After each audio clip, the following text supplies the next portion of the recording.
Hello everyone, today we're building an 8x8 modern lean-to shed. I'm going to show you everything from framing to roofing and even installing the siding. And on top of that, I'm going to give you a set of build plans that you can follow along, making this a very approachable build that you can do on a weekend or over a few weeks. So let's get started. The shed is going to be built on top of 4x4 pressure treated skids. The main purpose of the skids is to give an ability to move the shed later on. If you are certain that your shed will never move, you can do away with the skids. I'm installing camo blocks underneath the skids 12 inches from the end. This will help keep the skids away from the ground. And at this point, it is very important that your 4x4 skids are perfectly level across. This will include either digging up or bringing in some dirt. Just make sure you take your time trying to level both of these camo blocks.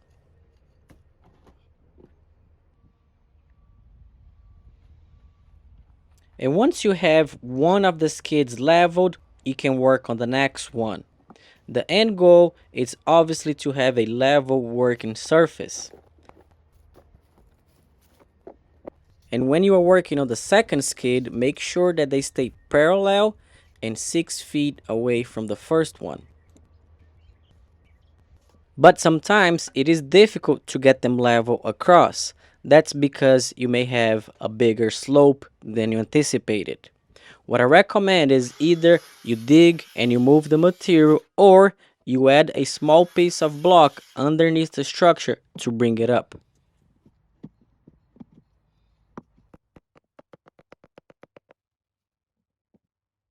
And at this point, you want to go ahead and throw a couple brackets on both sides. I don't have brackets with me now, so I'm going to continue framing this. But before we wrap up, I'm going to throw the brackets and show you guys how to do it. It's time to bring over the lumber so we can start framing the floor. In this build, I'm installing a 2x4 underneath the outside rim joist. This is an alternative if you don't want to spend the money on metal hangers. Then you can install the rim joist onto the joist. It makes it easier if you have a second set of hands. But if you don't have the help, you can use blocking or anything that will keep the rim joist in place. I'll be using a cordless framing gun and framing nails throughout the project. If you don't have a framing gun, you can do this with 3-inch framing screws and the drill. I use 3 nails on the end of each floor joist. And before we continue framing, we need to square up the floor box. And we do that by measuring corner to corner. What we're looking for is an equal distance between both of them. With the floor leveled and squared, it's time to install the joists. We're going to be installing the joist in this shed every 16 inches.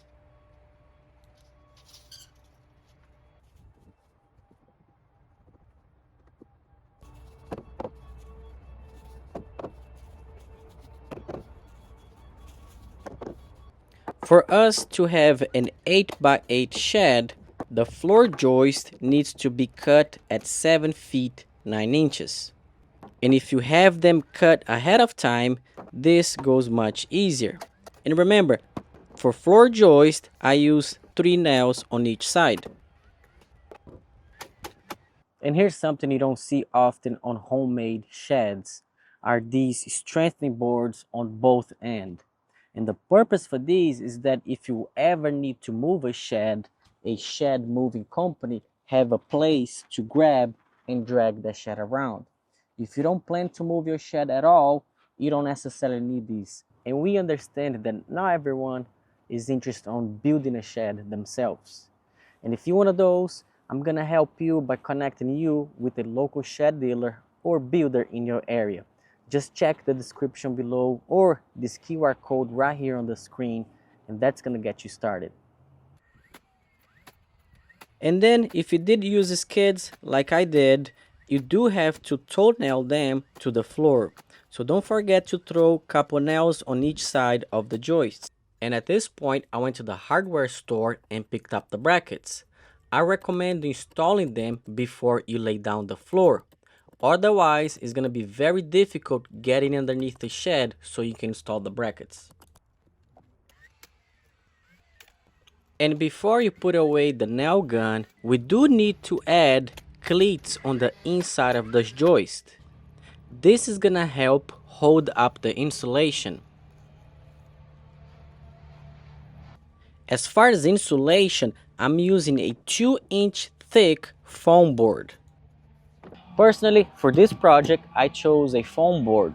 A 2-inch foam board provides an R value of 10. That's equivalent to a 2x4 wall fully insulated. And the best thing about these foam boards is that it's moisture resistant. And a shed floor being so close to the ground is going to be exposed to a lot of moisture.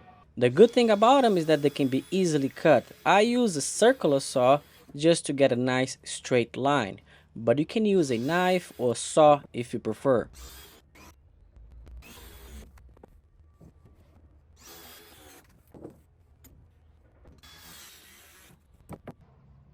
And to fully prevent moisture getting underneath the subfloor, I recommend installing seam tape all around the insulation.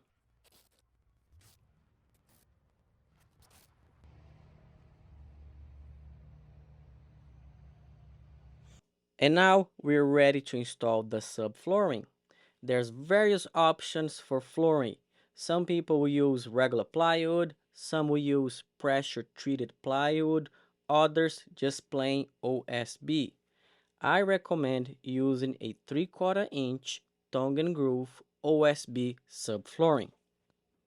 And then it's time to start framing the walls. Start framing the walls, the first thing I can tell you is that you should frame your walls on a flat surface. And there's no better spot than the floor we just built. And to frame a wall, you're going to need two 2x4s at the full length of the wall. These are called top plate and bottom plate. Next, you need to mark where each stud is gonna go. My recommendation is that you mark every 16 inches for a stud. After the studs are laid out, it's time to lay out where the door is gonna go. My case, the door is gonna be 12 inches away from the end of the wall. And on the left side of the door, in the center of the remaining wall, I'm having a 24-inch wide window.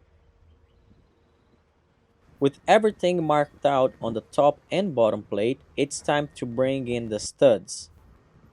Then it's time to start measuring and cutting the studs. In this wall, I'm going to need 6 full studs. And instead of measuring every single stud, take one of the pieces that you cut from the first stud and use that as a marker. And anytime I'm building a shed, I always save the leftover blocks for later. You never know when you're gonna need them.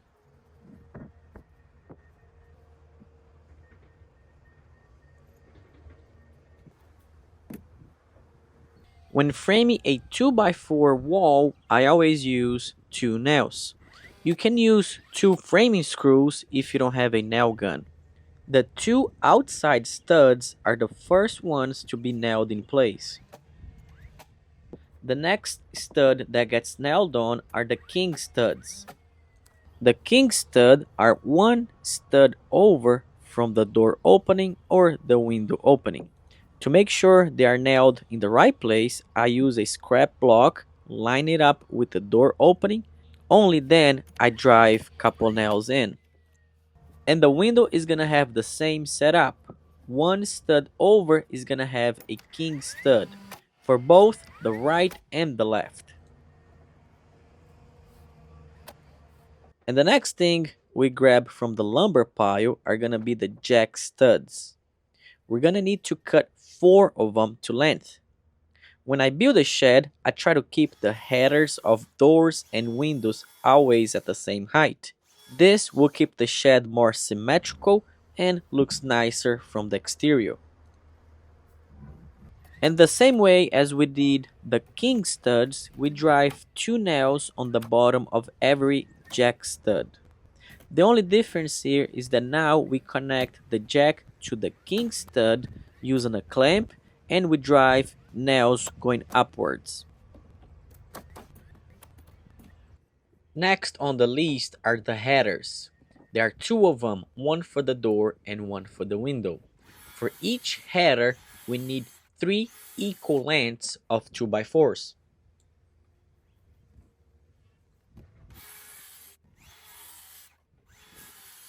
And now I'm going to show you how to build the headers for both the door and the window. And I know this is going to be a lot to remember, but to help you out, we created a free build plan and a complete list of materials for this shed.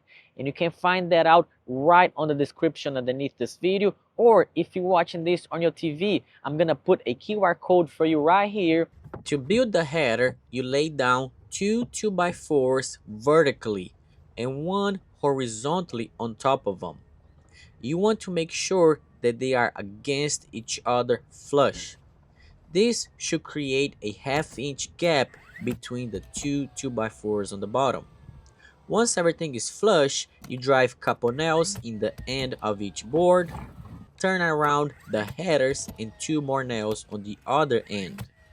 Now, to finish the build, you drive couple more nails in the center. For me, I find that this is the easiest way to build a header.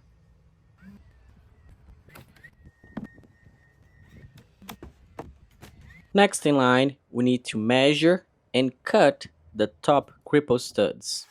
In this project, we need a total of 4 cripple studs, which are gonna go above the window and the door.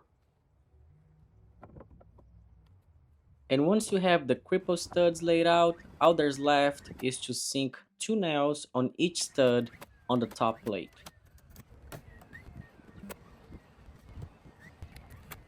And to finish framing the front wall, I installed 2 cripple studs underneath the window and a seal plate above the cripple studs.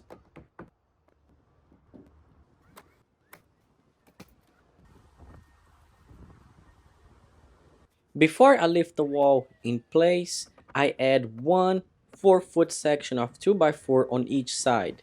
This helps temporarily hold the wall in place while I get everything plumbed. You only need 1 nail on each side to temporarily hold the wall. And once I know the wall is plumbed and ready to be secured, I throw in couple nails on each bay going down the wall. Then it's time to move on to the back wall. This wall is much easier to build. I have 7 2x4s as a stud and they are spaced every 16 inches. Once I'm done framing this wall, I set it on the side. That's because I would like to install the side walls first before I install the back wall. And the only reason I install the side walls first is just because I won't have much room to work on if the walls are up. And just like the back wall, the side walls have studs every 16 inches. And again, just like before, each stud gets 2 nails on the bottom.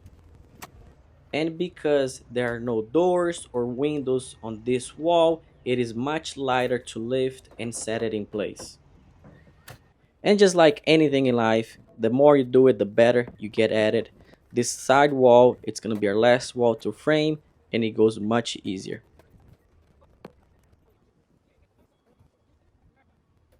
I then bring back the back wall and set it in place and sink couple nails into the bay.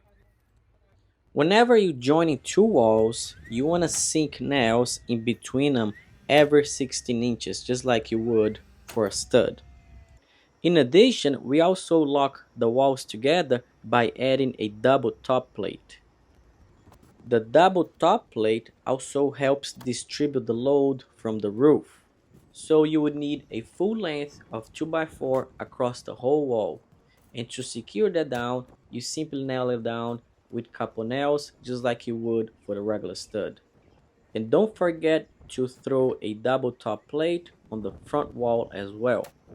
And to complete all the framing, we have to frame a triangle right above the side walls. My goal is that the framing ends right before the back wall. So I place a nail on the side of the front wall. This is gonna help me hold the 2x4 while I line it up with the mark I made. And to hold it in place, I'm using a clamp. And then on the inside, you can scribe a mark on both sides, the bottom and the top.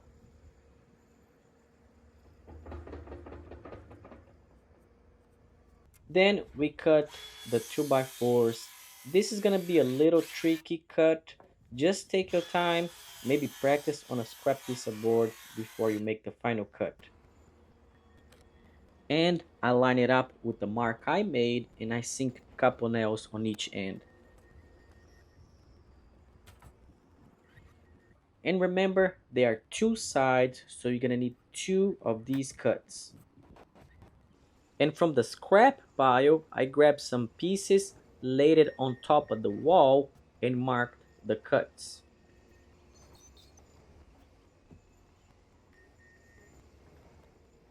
These cuts are about 15 degrees. So I grabbed my circular saw and I set it at 15 degree and I cut all of them. Just make sure to have two sets of each because you're gonna end up nailing on both sides. And to nail them in place, I sink two nails on the top and on the bottom, one on each side.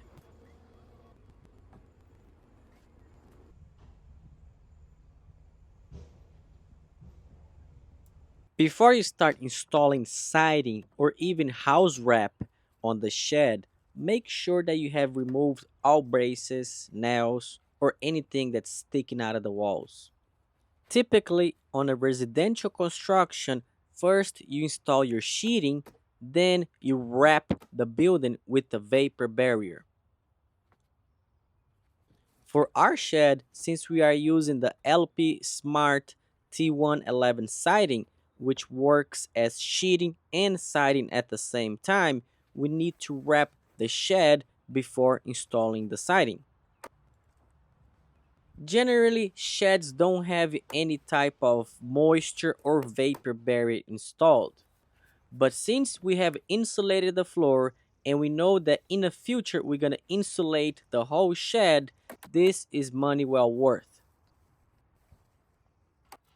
There are many brands, but generally only two types of vapor barrier, woven and non-woven type, which basically means that one of them is water resistant only and the other one it's both water and air resistant. Installing the vapor barrier is super simple. You secure it with staples. You can use a regular staple gun or a hammer staple like the one I'm using here. You always start at the bottom, and after each layer install, you want the next layer to overlap 6 inches.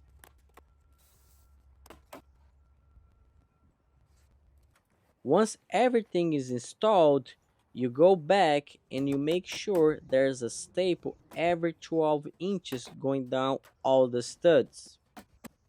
You can do this as you install each layer, but my preference is to install all the staples at once towards the end.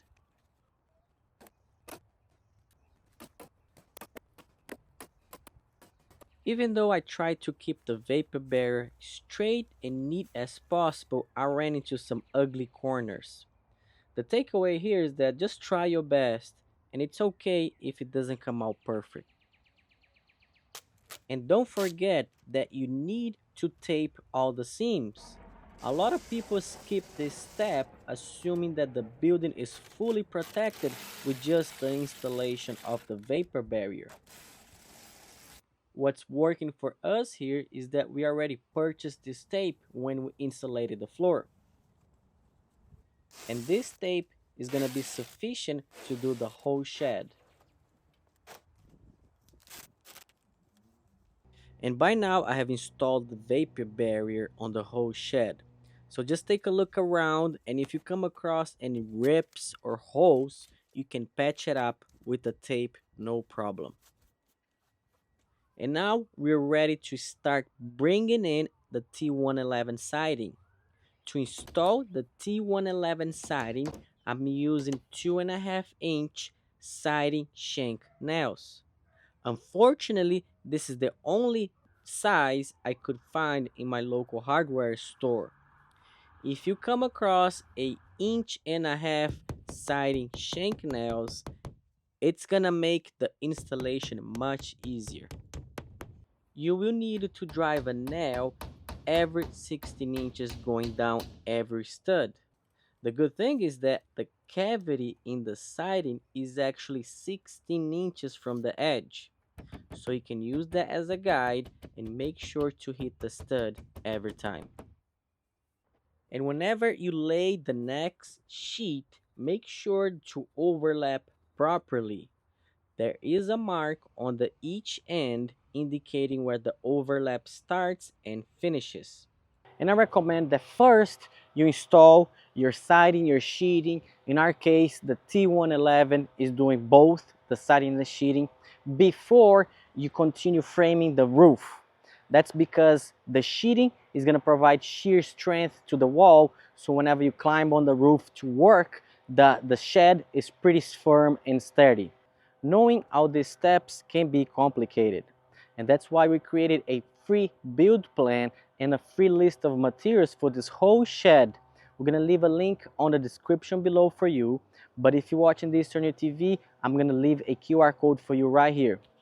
These panels come at an 8-foot tall section, so whenever there's a wall taller than 8 feet, you are gonna need a transition.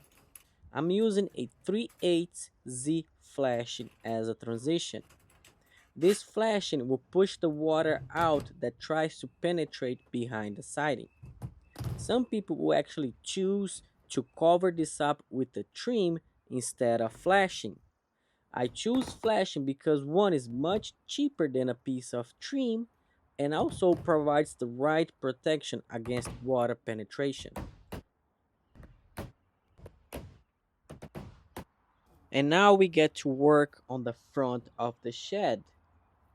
And for the front, I'm using the zip sheeting system. The beauty about this product is that it's weather resistant and you don't need any vapor barrier. You can install this with framing nails or screws. And to cut the door and window opening, you simply trace it with the marker and run a circular saw or a sawzall through it. And this is my approach to save money on siding of the shed and also to make the front look more appealing. I use the T111 on the side and back of the shed where less people will notice, and on the front my goal is to use lap siding and stone veneer.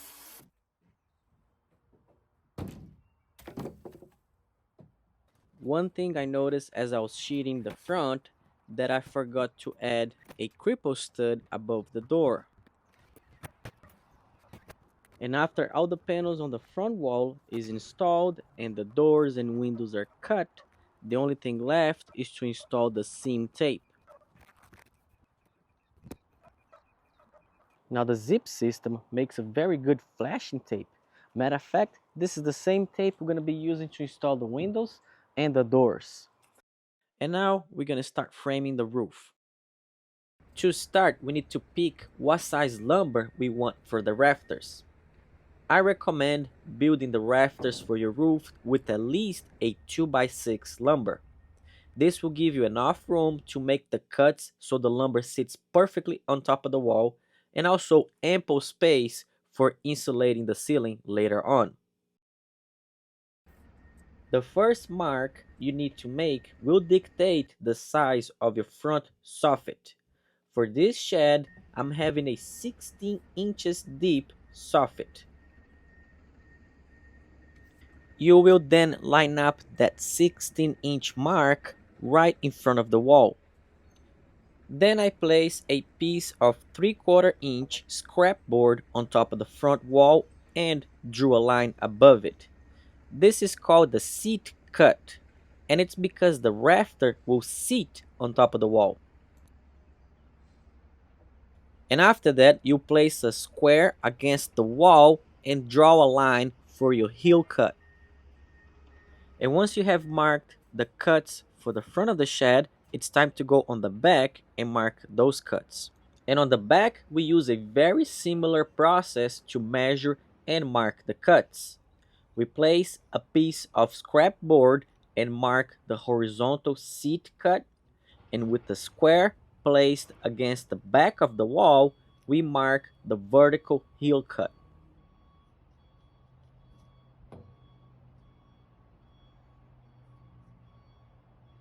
And to make these cuts, I start the cut using a circular saw, and then I switch to a sawzall to get a finished cut.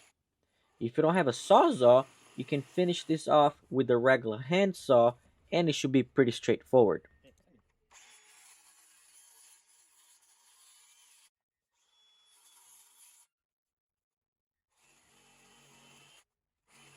And once you have both the front and the back cuts completed, it's time to bring the rafter back up onto the roof so we can check for fitment. And it's okay if you don't get this perfectly the first time. You can always make adjustments. But once you are happy with the rafter, you can duplicate this 4 other times. And once you have a total of 5 rafters cut, it's time to install them on the roof. For each one, I sink 2 nails on each side of the rafter. And the same goes for the back side. As I install each rafter, I'm keeping a 24 inches space between one another. And as far as length, I used a full 10-foot 2x6 for each rafter. And as you probably noticed, I did not cut the ends to square up with the building. I left them as is. If you prefer, you can cut the ends square, but for me, this is the easiest way to build rafters for a lean-to shed, and it looks great.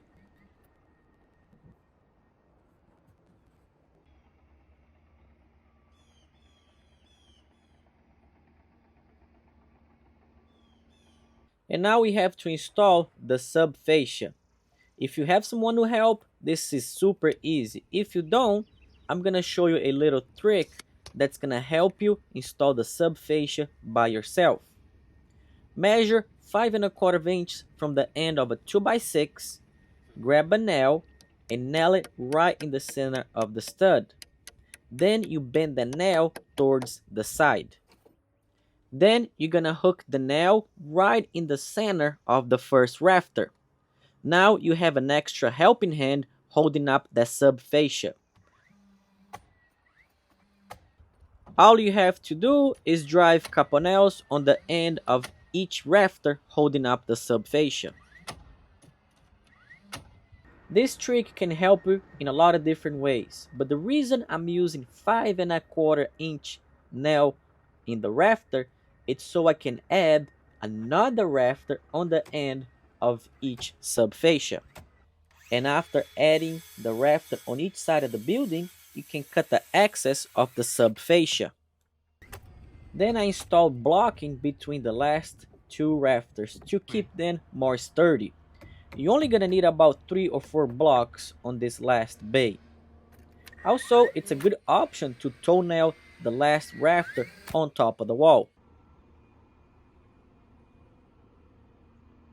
And now we're gonna install the roofing sheeting onto the roof. And on the roof, I'm using the LP Tech Shield roof sheeting. LP claims that this radiant barrier OSB blocks up to 97% of radiant heat. This can reduce the temperature inside of the shed by up to 30 degrees. And I can tell you that the radiant barrier sheeting that we install on the roof helps keep the shed cool on the summer months. And it does so by reflecting the heat back out so it doesn't penetrate the shed. Now, installing the roof sheeting is pretty simple and straightforward. I use a stacking method overlapping where each seams end up. I nail each sheet with framing nails every 16 inches or so. Just make sure to leave about an eighth of an inch gap between each sheet so there's enough room for expansion. And for this shed, I only needed a total of 4 sheets to complete the roofing deck. And next, we're gonna have a chance to install the roof on this roofing deck. And as we do this, I'm gonna show you my top 3 mistakes that I made in the past while installing roof, so you don't make the same mistake when it's your time to build your shed. And we're gonna start right off the bat with mistake number 1, which is installing the drip edge and the roof before you completely install your fascia. The fascia is this trim board that goes around the whole roof of the shed, and it must be installed first so the drip edge goes in front of it. Otherwise, it's a nightmare trying to sneak the fascia behind the drip edge afterwards. And the drip edge can be secured to the roof with the same siding nails you'll be using on this project. And when you install the fascia, just make sure that it lines up with the roofing deck. It's very simple, you just need to go around installing the fascia. But here's a money saving tip for you. When you shop for fascia trim boards, you notice that they are half-inch thick, just like trims for doors and windows. My recommendation is that you purchase lap siding instead. Lap siding is only 3/8 of an inch thick and it's perfect for a shed. And this will only cost you half of the price of a regular trim. If you're working by yourself and you want to measure a perfect cut, just take a nail and tack it to the end of the rafter. Use the nail to pivot the lap siding, in our case the fascia, in place and then clamp it on the other side. If you don't have a ladder tall enough, you can climb onto the roof and then adjust the fascia in place and tack the nail back in place. Now you're ready to mark both sides for a cut. And my goal is to have 2 nails every 16 to 24 inches along the whole fascia board. And now we move on to the roof, and it's time to install the underlayment. Roof underlayment are usually made from recycled paper and asphalt. The reason for the underlayment is to protect the shed roof from wind-driven rain under the shingles. And this is what brings me to my mistake number 2. And personally, I am guilty of this. On some sheds, I have not installed roof underlayment, either because I didn't have it on hand or I thought it was not worth the money. But a high quality shed should always have underlayment installed. This is the differentiator that's going to make your shed last much longer. And the reality is that some shed manufacturers do not even use roof underlayment. But if you're thinking on buying a shed, make sure to ask for this add-on. It's very cheap and well worth the money. And if you need help finding a well-trusted shed manufacturer in your area, check the description below or the QR code right here on the screen. We can definitely connect you with a shed dealer that will provide a high quality shed at the best price. And whenever installing underlayment, start from the bottom upward and make sure to overlap 4 to 6 inches on every row. Keep the underlayment straight as possible because you're going to use the lines on the underlayment as a guide for when you're installing the shingles. And to secure down the underlayment to the roofing deck, I'm using these plastic caps. They are 1 inch long. Some people will choose to use staples, but I recommend staying away from staples and using these caps, which will hold the paper much better. And just make sure to drive a nail every 12 to 6 inches on top of every rafter. A good guide is that when you look back, each underlayment row should have at least 3 nails plus the one that goes on top of the overlap. And once everything is nailed down, feel free to cut any excess off. And now it's time to install the drip edge. We're gonna start off by installing the drip edge right here on the bottom of the shed. Then on the sides. You don't have to worry about installing the drip edge on the top just yet. We're gonna install the last piece after the shingles installed. That's because the drip edge is gonna be there to cover not only the shingles but also the nails on the last row of the shingles. So just make sure you check that out, and that's gonna help you when it's your time to build. Now, drip edges are usually made from aluminum and can be easily cut with tim snips. The drip edge on the lower side of the shed, in our case the back side, needs to be installed underneath the underlayment. That is so the water can run off if you ever get trapped inside the shingles. Just make sure to secure the drip edge with the roofing nail every 16 to 24 inches. And the drip edge that goes on the side of the shed needs to go over the roofing underlayment. And the reason here is that if the water does get caught between the underlayment and the drip edge, it does not make itself towards the roofing deck. Now, as you probably noticed, I got carried away cutting my drip edge too short. So I'm going to pull out the drip edge that's on the bottom and save it for the top. And instead, I'm installing a new drip edge, cutting an angle, and bending the drip edge inward. When doing this, make sure that the drip edge goes underneath so water can run over it. And following the same guide as before, the drip edge needs to go underneath the underlayment. And now it's time to install the shingles. But before we start with the shingles, we need to install a starting strip. Some people will choose to install 2 layers of shingles on the first row, but I find this gaff quick starting strip super easy to work with. This is a good option for homeowners and DIYers. All you gotta do is peel the back stick off and stick it to the roof. You will need a layer of starting strip on the sides and the bottom of the roof. The idea is that the adhesive on the end of the starting strip will help hold down the shingles during storms. And to make sure you have a continuous adhesive strip, you need to cut the ends at an angle. Just make sure to also throw a nail every 16 to 24 inches. And now it's time to install the shingles themselves. But before we get going, I want to share my mistake number 3.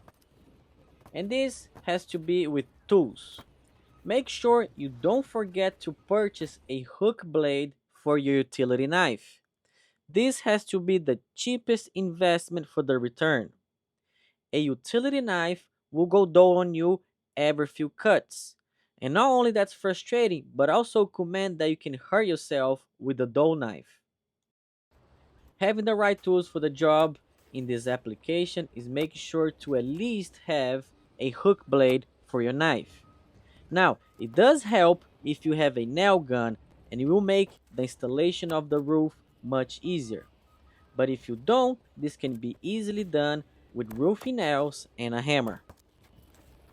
I'm using a 3-tab shingle for this roof, and the installation is pretty straightforward. Each full piece of shingle requires 4 nails each, and as you move upward, you want to stagger them halfway. One thing I like to do is that on the first shingle of each row, I tack 2 nails to start, and then 2 nails on the other end. To shingle this roof, I use a total of 3 bundles. Surprisingly enough, this was the exact amount I needed. In the end, I was only left with 4 shingles. And on the last row, you want to make sure you go as high as you can with the shingles and drive nails as high as you can as well. Once you're done, you take your utility knife and cut the excess shingles off. We'll grab the drip edge and run two thick beads of roofing sealant right in the middle. And on the roof, we'll cover up all the nails with the same roofing sealant. We'll place the drip edge over the nails and the shingles, securing it down with nails. And then we'll cover these nails with roofing sealant one more time. And just to let you know, this roofing sealant is pretty sticky stuff. What I like to do is grab a piece of shingle and use that as a spatula so I don't have to mess with it. And now with the roofing complete, we're gonna install the window and the door. And the first to be installed, it's the window. We have a 24 by 36 inch window going into our shed. But before we start anything, let's check that our framing is correct. And what we need to do is make sure that the seal plate is level, which means having some shims in hand just in case. So let's go ahead and grab some window flashing tape. But if you like me and install the green zip system wall panels, you probably have some flashing tape left over. This is perfectly fine to be used on windows and doors. Whenever I'm flashing a window, not only I'll flash the seal plate, but also about 4 to 6 inches going up the sides. And then I grab a utility knife and cut the corners so I can fold the tape over and flash everything around it. Now you're gonna take a small piece of flashing tape and cover those corners to make sure they're fully sealed. Some people will tell you to tape the corners first, then the center last. For me, I really don't think it matters because this is a very nice tape and it does a very nice job sealing regardless. And before we proceed, it's always a good idea to dry fit the window and make sure everything lines up and fits perfectly. Unfortunately, we all make mistakes and we are not perfect every time. And this time I found out I framed the window opening 2.5 inches larger than what needs to be. And if you need to make any adjustments to the window opening, now is the time. And that's why we have build plans. They help you not make the same mistakes I did. If you want to check out the free build plans we have with the free material list, you can find it in the description. If you're watching this on your TV, there's a QR code for you right here. And let's go ahead and take the window down so we can correct this framing. And because my window opening is too big, I'm gonna fill it in with two pieces of 1/2 inch sheeting and one 2x4. This should give me a total of 2.5 inches of material. And I'm installing this on the bottom side because I want to favor that the window and the door are at the same height. If you make any adjustments to the window, make sure to check if you need to fix the flashing. In my case, I decided to reflash the whole window over again. And on top of that, I added a piece of flashing right in front to cover the new piece of sheeting that I've installed. And then we can check that it fits, and if it does fit, we can now move on to adding silicone onto the wall. We're gonna need to run a continuous thick bead of silicone on the sides and on the top of the window. And to secure the window to the wall, we're using galvanized nails. First, we're gonna use one or two nails just to hold the window in place so we can check the window for level. And if you see that the window is out of level, just go on the inside and add shims as necessary. And if you're happy how the window turned out and that it's leveled, go ahead and start securing the window to the wall. You want to make sure to drive a nail on every slot of the flange around the whole window.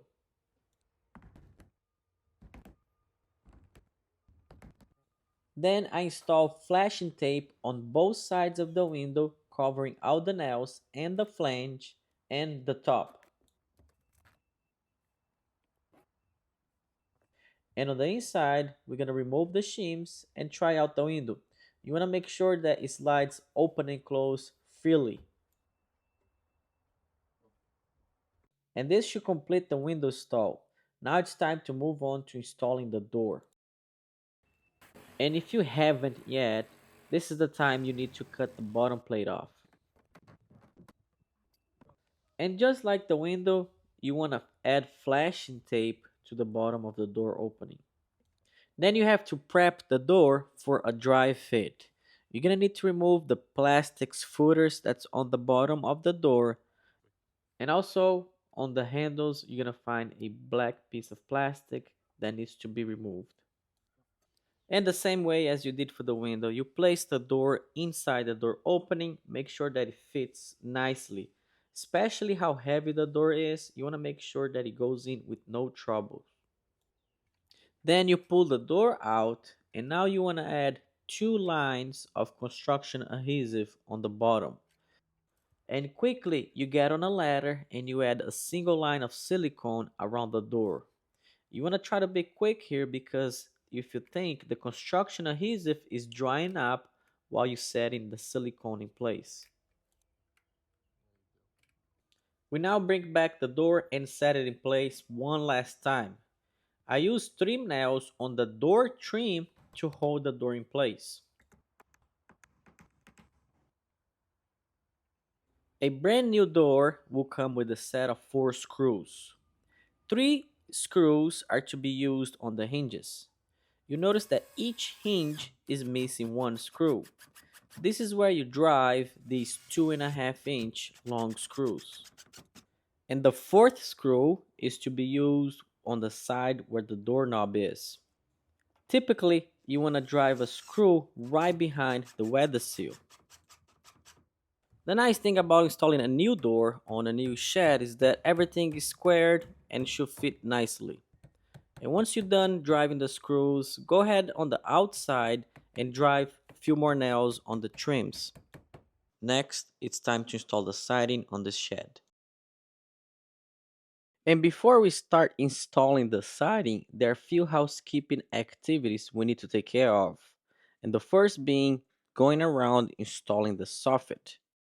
And as far as soffit material, I'm actually using LP Smart Siding.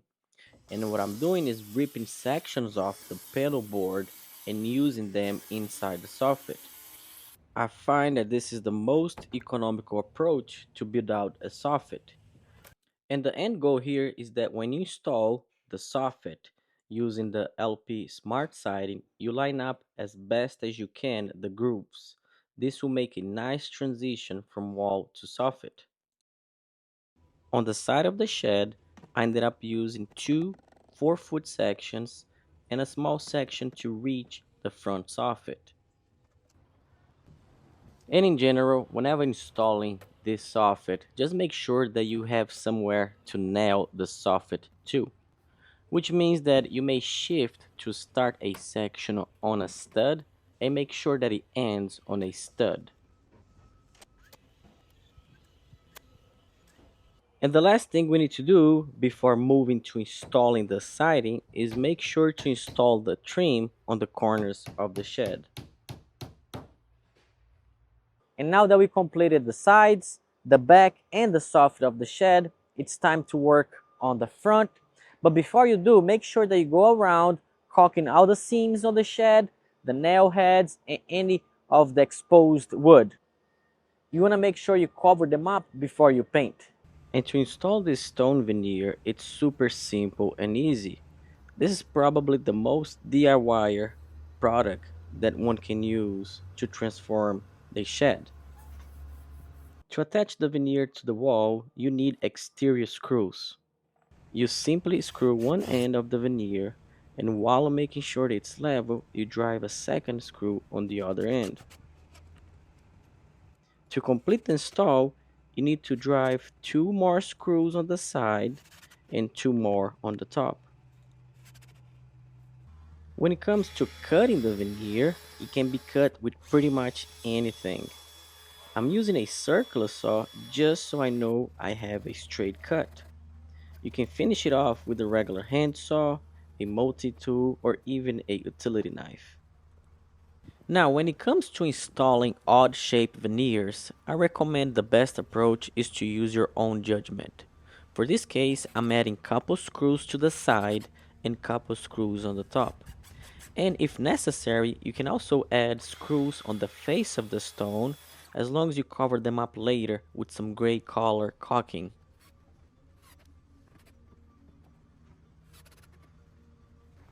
And as I start a new row, I always stagger the seams of the veneer. This will provide a random pattern as you build up. One thing I noticed is even though the material is waterproof, it's kind of fragile. You want to drive the screws just enough to hug the material snug. Be careful not to over tighten the screws.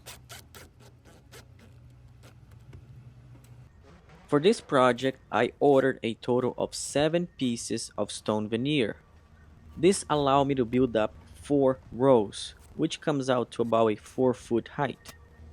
They do come in random patterns, and they have numbers molded into the veneer. This will help you play around with the veneer so you can mix up the patterns.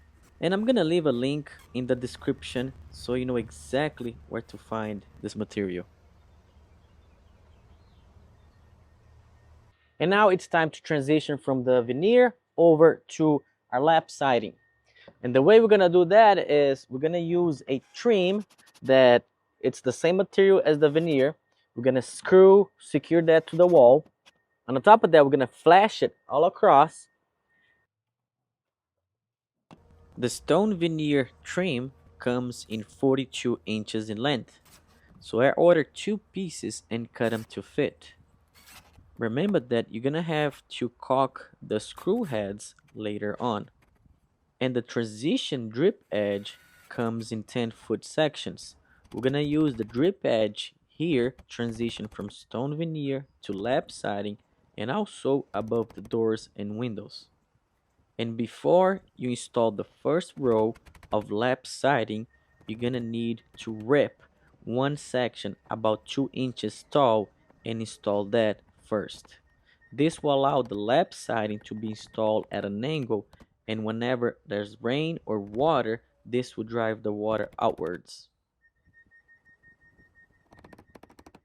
And in order to save time, you can always bundle the lap siding together and cut them all at once. After the first row of lap siding is completely installed, you want to work on the second row. And the second row needs to be installed 5¼ inches from the bottom of the previous row. You want to use galvanized nails and you want to make sure to hit every stud.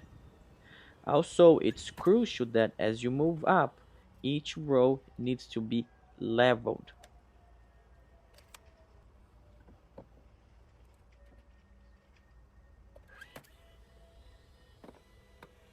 And one other thing, as you install lap siding, make sure to keep an 1/8 of an inch gap on the ends. That's because this material can expand. They do make a special clamp that keeps the spacing exactly 5¼ inches, so you don't have to measure every time. This comes in a pair and it costs around $50.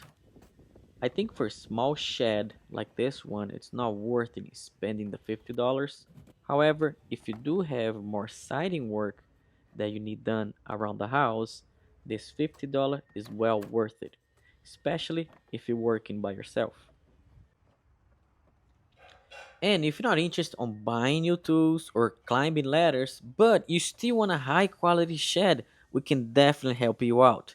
Just check the description below or scan the QR code right here on the screen and we're going to connect you with the trusted shed providers that can deliver a shed to you with a reliable warranty and the best price.